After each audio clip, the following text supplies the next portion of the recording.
Bonjour à toi, chers spectateurs. Aujourd'hui, chronique sur le nouveau Tim Burton, Big Eyes. Donc, avec moi, j'ai une nouvelle fois Capucine qui me rejoint de Reims TV. Ça va, Capucine? Ça va et toi, Valentin? Ouais, ça va. Donc, Big Eyes va nous raconter l'histoire de Margaret Lubitsch, une femme qui va se barrer de chez son ex-mari avec sa fille Jane et qui va arriver dans la ville de San Francisco avec tous ses rêves et ses ambitions de peintre. Elle va faire la rencontre de Walter Keane, un peintre du dimanche comme elle. Ils vont tomber amoureux, ils vont se marier. Et quelques temps après le mariage, Margaret va se rendre compte que Walter l'utilise pour profiter de la renommée de ses peintures à elle. Voilà. Autant de résumer que ça, parce que le film, voilà, ça c'est les 15-20 premières minutes du film. Oui, à peu ouais, près, c'est ouais. ça. Et après, ça devient un petit peu plus fou et un petit peu plus déjanté, donc ça serait dommage que vous puissiez pas en profiter. Pour dire la vie d'ensemble, Capucine, t'en as pensé quoi?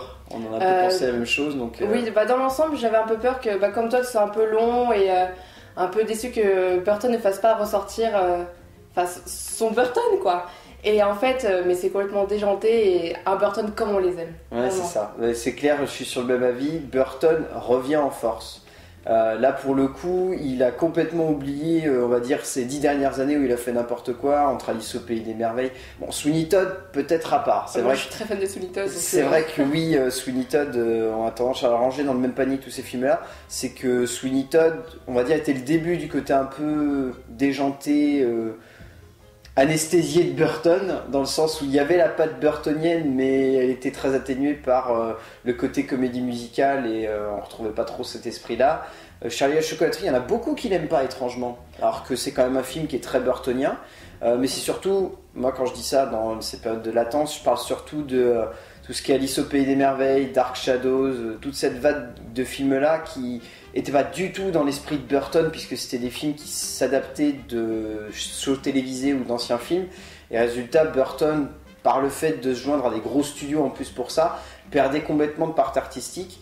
Et dans un sens, je m'en suis rendu compte et je t'ai fait prendre conscience de ça, le film est une espèce de métaphore sur la carrière de Burton. Oui, tout à fait. C'est vrai qu'au début, je n'avais pas du tout remarqué. Et c'est en parlant avec toi, tu m'as fait remarquer. Et c'est vrai que ça saute pas forcément aux yeux, mais quand on y réfléchit, c'est flagrant en fait. C'est bête de pas s'en apercevoir dès le début. Ouais, c'est ça. Ça se ressent donc dans le scénario. Alors, vas-y, pécho tes noms qui sont marqués en gros sur l'affiche, mais qui sont imprononçables. Qui sont, alors, Scott Alexander et Larry Karaszewski. Voilà. Qui donc prennent l'histoire de la jeune peintre, sauf qu'ils l'adaptent à l'univers de Burton en fait, puisque les deux scénaristes ont réussi avec élégance à mettre en parallèle la vie de Burton et la vie de Margaret Keane, parce qu'on s'en rend pas forcément compte. Et Margaret Keane, c'est l'histoire d'une femme qui vit dans un monde d'hommes et qui va devoir faire face à un homme qui veut prendre le pouvoir sur son art. Burton peut être cet exemple, c'est-à-dire que c'est un artiste qui a une vision particulière du monde, tout comme Margaret voit le monde à travers les yeux de ses personnages. Et Tim Burton va se faire obstruer par cette espèce de producteur, ces espèces de producteurs qui, depuis quelques années, l'empêchent de s'exprimer pleinement. C'est pas forcément une évidence, mais ça semble clair et limpide parce que ça se combine avec la mise en scène de Burton qu'on va aborder après. Mais en tout cas, dans la manière de mettre en scène son film au niveau du scénario, les deux scénaristes ont vraiment réussi à faire quelque chose de simple et d'élégant. C'est-à-dire que la narration, on va pas se voiler la face, elle est quand même très classique. Oui, très classique, oui. Et pour autant, ils arrivent vraiment à dealer avec pour faire en sorte que ça soit plein de rebondissements et que ça soit très fantaisiste. C'est vrai qu'il y a des moments où carrément, presque du fantastique qui s'immisce dans le film. Je sais pas si tu te rappelles, à un moment, elle se balade dans un supermarché et tout le monde a des big eyes. Oui. Et, très bien fait d'ailleurs, ouais. C'est très bien fait. Et ça, c'est peut-être le côté un petit peu fantastique de Burton qu'ils ont eu envie de glisser dans le long métrage, peut-être pour rappeler un petit peu que c'est un film qui parle aussi de Burton. Ce qui est un petit peu une évidence. Je sais pas toi ce que tu en as pensé, Capucine, au niveau du scénario. Oui, très classique en soi, mais ça marche et on accroche dès les premières minutes et c'est ça qu'on aime chez Burton, quoi. Ouais. Ce qui est bien, c'est qu'il a bien joué la carte de faire des personnages qui sont très attachants. Et même le personnage de Christoph Waltz, qui est qui est une enflure finie, mais à un degré, c'est gentil. qui a un degré monumental, arrive à être attachant. C'est peut-être aussi fait par le fait que ce soit Waltz qui campe le personnage. On arrive quand même à avoir de la peine pour lui, qui n'arrive pas à se faire son nom et qui au final est obligé d'utiliser sa femme pour être sur le devant de la scène. On a de la peine pour lui, qu'il n'arrive pas à se mettre en avant et puis il n'accepte pas. clairement, il accepte pas. Et c'est ça. Et de l'autre côté, on aurait pu se dire, ah, le personnage de Margaret, il va être ultra antipathique, cet artiste qui a envie de faire ressortir son art et qui accepte au début de laisser son mari tout faire et puis ensuite qui décide de reprendre les commandes. Et pas du tout, elle est montrée comme vraiment quelqu'un de très timide, de très réservé, qui en fait s'assume pas du tout et qui va s'assumer. Alors ça c'est le côté un peu délirant de Burton grâce à la secte de Jéhovah. Ouais. C'est vrai que je m'y attendais pas du tout à ce qu'il y ait la secte de Jéhovah dans ce film, c'est vraiment la grosse surprise. Hein.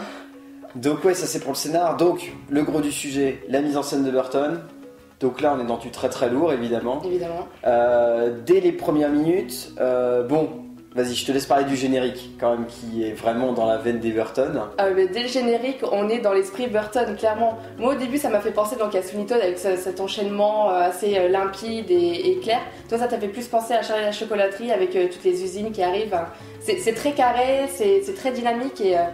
Ouais, on aime quoi, c'est vraiment très Burton et on accroche. Ouais, c'est ça, ça rappelle vraiment, ouais, bah ça rappelle tout le travail en fait pour ceux qui connaissent un peu Burton et Danny Elfman, ça rappelle tout le travail qu'ils font depuis le début de leur carrière en fait. Depuis le début, si on regarde les génériques de Burton combinés avec la musique de Danny Elfman, c'est des histoires en elles-mêmes, c'est des histoires qui nous racontent énormément de choses. On regarde le générique de Beetlejuice, c'est une histoire en elle-même. On passe, entre guillemets, de l'univers réel à l'animation pour rappeler que Burton va passer d'un univers à un autre, puisque Burton est surtout connu pour avoir fait des courts-métrages d'animation comme Frankenweenie quand il était encore chez Disney. Et pour le coup, voilà, il va passer dans Beetlejuice, il passe du live à l'animation. Et tous ces génériques comme ça sont conçus comme ça. Donc là, moi, ça m'a fait plus penser à Charlie et la chocolaterie parce que dans ces affiches, je revoyais le ticket d'or. Ce qui est entre guillemets peut être vu comme une réflexion là-dessus, puisque ces affiches sont entre guillemets un ticket d'or pour les kins vers la vie rêvée.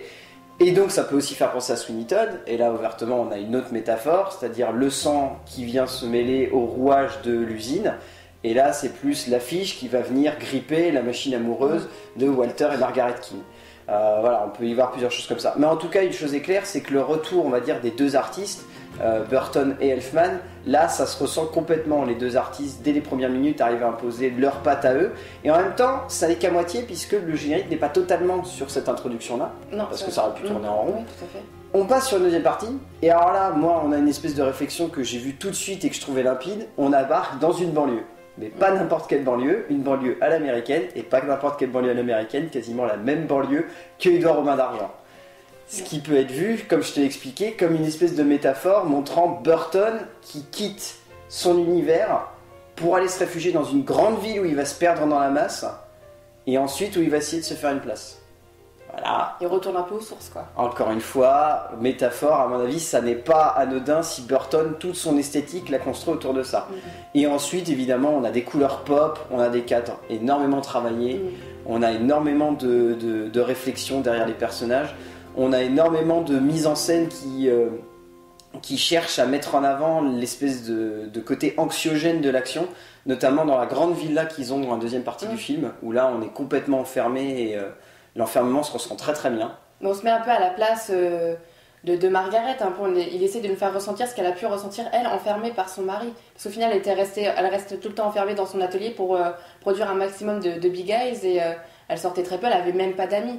Donc je pense que peut-être qu'avec cette vie-là, il a voulu nous faire ressentir un peu cette richesse, mais en même temps cet enfermement, elle n'est pas si heureuse que ça. C'est ça. Et puis elle est complètement enfermée tout le long du film, on nous la montre enfermée. Le seul moment où elle sort, c'est pour aller au resto une fois avec son mari. Et c'est pour que le mari lui dise « je vais te descendre ». C'est ça, tout à fait. Et certainement, on peut encore... En fait, tout le film, Burton le construit comme un espèce de mea culpa. Ça, c'est clair et net. Il le construit vraiment comme une grande demande de pardon au spectateur en disant « je suis désolé, peut-être depuis quelques années, j'ai fait des films que vous n'aviez pas forcément envie de voir de ma part, mais là, je reviens aux sources et je vais vous raconter un petit peu mon histoire et ce qui m'est arrivé ces quelques dernières années. » Et ça fait du bien. Et ça fait du bien, voilà, comme tu le dis.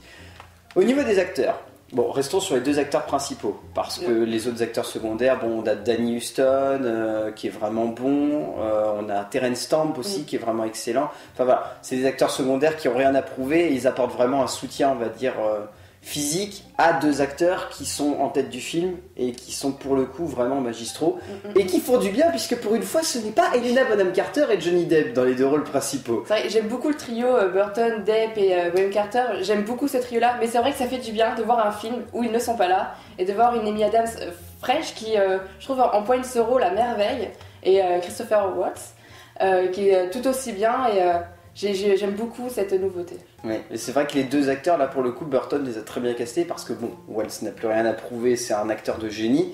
Il a réussi à se détacher de son image parce que, quand même, il faut préciser qu'il a commencé avec la série Rex. Cette série allemande avec un chien détective qui, voilà, était. Il a commencé là-dedans, il a fait un rôle de méchant. Ensuite, je crois qu'il a joué un personnage dans Derrick. Aucune idée. Donc c'est dire à quel point si au début c'était pas fait pour devenir une star.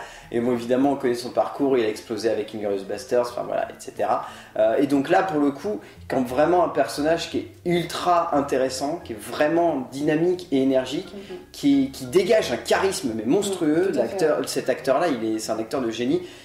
Personnellement je pense qu'il aurait dû avoir une petite nomination pour meilleur acteur dans un second rôle aux Oscars, mais voilà, ça aurait été encore lui donner un prix quasiment gratuitement parce qu'il les aurait tous défoncés. Le film tout court aurait mérité des nominations aux Oscars. C'est vrai. Parce qu'au final, juste un Golden Globes pour Amy Adams, largement mérité, mais aux Oscars, enfin, même pas une nomination, c'est un peu.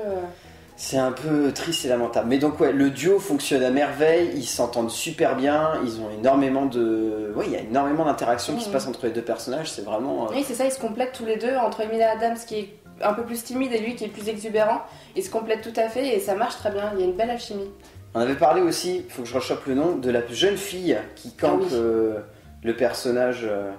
qui campe le personnage de Jane, qui est interprétée par la jeune Delaney Ray, qui a très bien casté, puisque résultat, cette jeune fille, qui était à la base l'inspiration des Big Eyes, a des yeux énormissimes. Mais oui, même pour vous dire, à un moment je me suis demandé, est-ce que c'est ses vrais yeux ou c'est pas ses vrais yeux? Je me suis posé la question, quoi, vraiment. Ouais. C'est assez surprenant.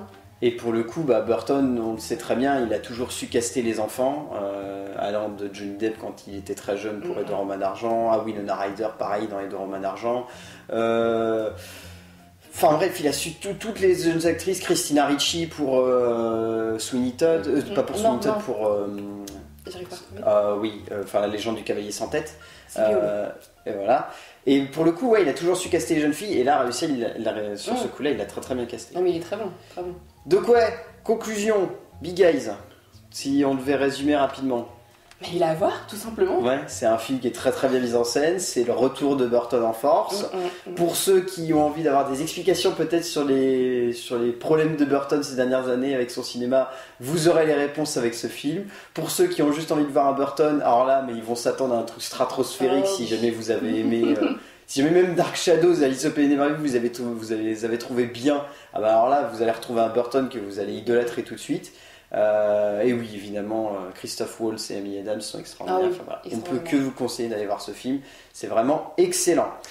Merci Capucine d'être venue. Je rappelle que tes critiques sont dispo sur Reims TV dans la section cinéma. Et puis on se retrouve très vite pour de nouvelles chroniques et plein de cinéma évidemment. A plus. À bientôt.